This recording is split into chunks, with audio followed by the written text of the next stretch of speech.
The Pied Piper of Hamelin by the Brothers Grimm.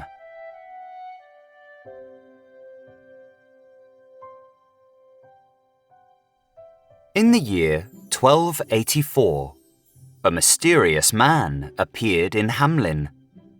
He was wearing a coat of many-coloured, bright cloth, for which reason he was called the Pied Piper. He claimed to be a rat catcher, and he promised that for a certain sum he would rid the city of all mice and rats. The citizens struck a deal, promising him a certain price. The rat catcher then took a small fife from his pocket and began to blow on it. Rats and mice immediately came from every house and gathered around him.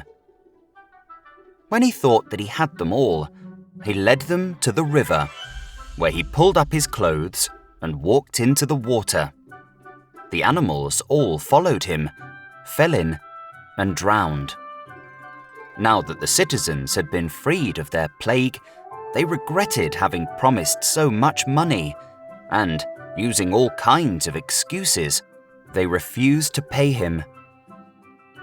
Finally, he went away, bitter and angry.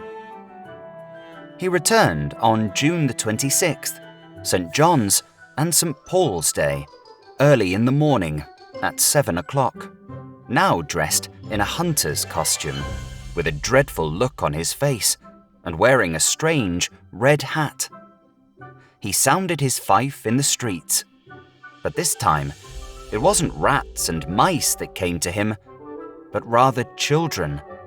A great number of boys and girls from their 4th year on.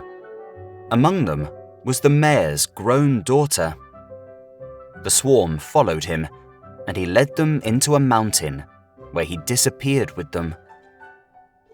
All this was seen by a babysitter, who, carrying a child in her arms, had followed them from a distance, but had then turned around and carried the news back to the town.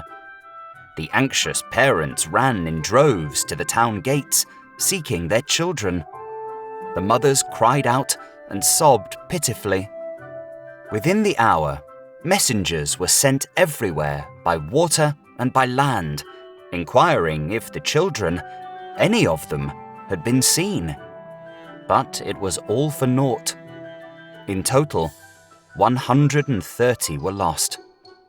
2, as some say, had lagged behind and came back.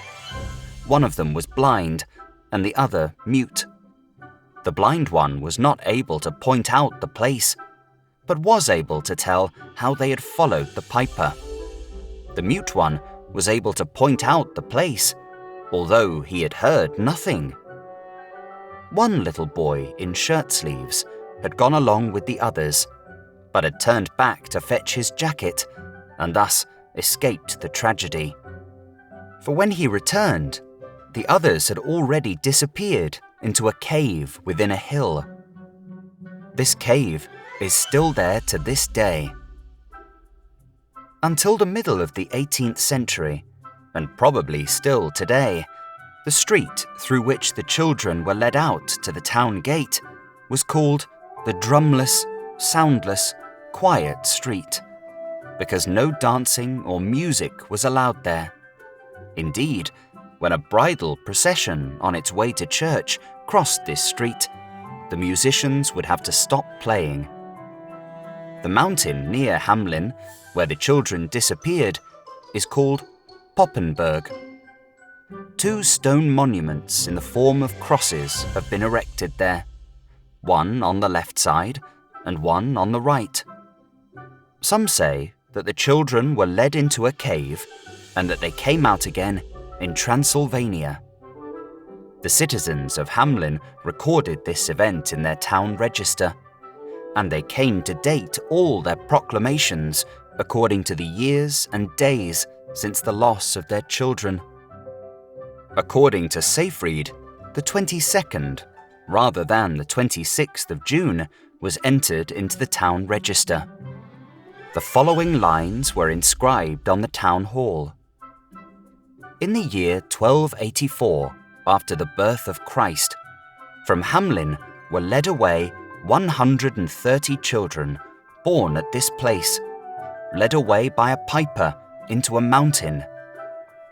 And on the new gate was inscribed, Centum ter denos cum magus ab urbe puelos duxerat ante annos 272 condita porta fuit.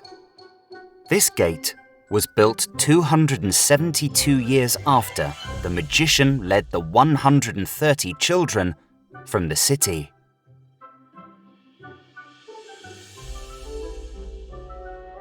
Thank you for listening to The Pied Piper of Hamelin by the Brothers Grimm.